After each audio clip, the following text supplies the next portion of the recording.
ముందు శేఖర్ భాష గారు ఇట్లా ముగ్గురు ఆవేదన మీరు విన్నారు, ముగ్గురు కన్నీటి గాథ మీరు విన్నారు, విన్న తర్వాత ఏమనిపిస్తుంది?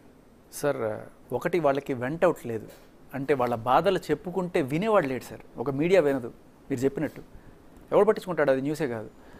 అలాగే మీరు అన్నట్టు మహిళా కమిషన్ లాగా ఏదైనా పురుషులకు కూడా ఒక కమిషన్ ఉండి వాళ్ళు వెళ్ళి అక్కడ చెప్పుకుంటే కనీసం వినేవాడు ఉంటే, కనీసం ఆత్మహత్యలైనా ఆగుతాయి. వాడికి న్యాయ సంగతి దేవుడు ఎరుగు.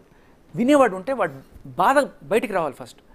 ఇంకొక మీ నలుగురితో పాటు రీసెంట్గా ఢిల్లీలో ఒక 19 ఏళ్ల అబ్బాయి 25 ఏళ్ల టీచర్ ఆవిడ ఇంతో ఎఫ్ఐఆర్ పెట్టుకొని వీడిని బ్లాక్మెయిల్ చేస్తే చచ్చిపోతూ ఆవిడ పేరు చెప్పి చచ్చిపోయాడు.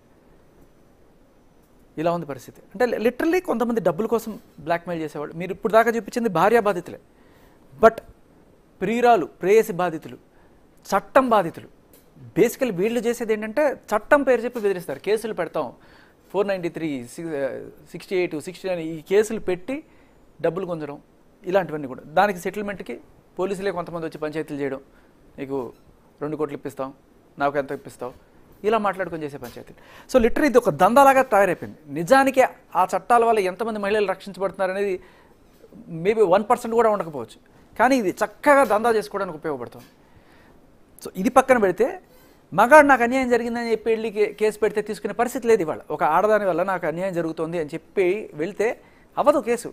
ఎంతైనా ట్రై చేయండి, లీగల్ ఒపీనియన్ అంటారు, ఎంతైనా అంటారు, కానీ ఎప్పుడైతే వాడి బాధ వినడానికి, వాడి గోడు వినడానికి మనం ఒక పురుష కమిషనర్ ఒకటి స్థాపించి మిగతా సంగతులన్నీ వదిలేయండి, జస్ట్ లేడీస్, పెళ్ళం కావచ్చు, ప్రియురాలు కావచ్చు, లేకపోతే ఇంకెవరైనా కావచ్చు, మిమ్మల్ని ఎక్స్టార్షన్ కానీ, బ్లాక్మెయిల్ కానీ, బాధకు కానీ గురి చేస్తుంటే, గృహహింసకు కానీ, రాజ్ తరుణ్ సార్ పిచ్చి కుక్కను కొట్టినట్టు కొట్టి అవార్డులు తీసుకొని తల మీద పగలు కొట్టి ఇంత దారుణం చేసినా కూడా బయటకు చెప్పుకుంటే పరువు ఎక్కడ పడుతుందో అని చెప్పి నోరు మూసుకొని కుక్కిన పెయిన్లా పడున్నాడు. ఒక హీరోకే ఆ పరిస్థితి ఉందంటే.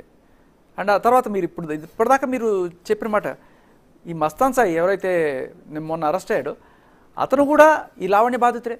అతన్ని ప్రేమిస్తున్నానని చెప్పి అతనితో ఉంటూ వేరే చింటూ అనేది అతనితో ఎఫ్ఐఆర్ పెట్టుకుంటే అది తట్టుకోలేక అతను ఊరి వేసుకున్న సిచ్యువేషన్ మీరు తెలుసా? ఊరి వేసుకొని ఆయన ఆఖరి వాంగ్మూలం కూడా మీరు ఇప్పుడు చూపించారే, ఇవన్నీ బయట. అతను లిటరలీ మెడకి ఉరితాడు వేసుకుని చచ్చిపోతున్నప్పుడు చెప్పాడు, ఇట్లా నాకు ఇక బతకాలం లేదు, ఈ టార్చర్ నేను తట్టుకోలేకపోతున్నాను అని చెప్పి అమ్మాయి పేరు చెప్పి చేస్తే అది తెగి డైరెక్ట్గా ఇది కింద పడితే మొత్తం గడ్డం పగిలిపోయి ఇదైపోతే ఆ వీడియోస్ కూడా ఉన్నాయి. అవును, వీడియో వచ్చిందండి, చూసాము. If you want to see I can show right now. So అంత అంటే మగాడికి వెంట్ అవుట్ లేదు. బేసికలీ బయట చెప్పుకోవడానికి ఒక ఆర్గనైజేషన్ అయినా ఉండాలి. ఇప్పుడు సివిఎల్ గారు పెట్టి ఒక్కసారి ఆయన దగ్గరికి వెళ్దాం. ఒకసారి నరసింహారావు నమస్తే అండి.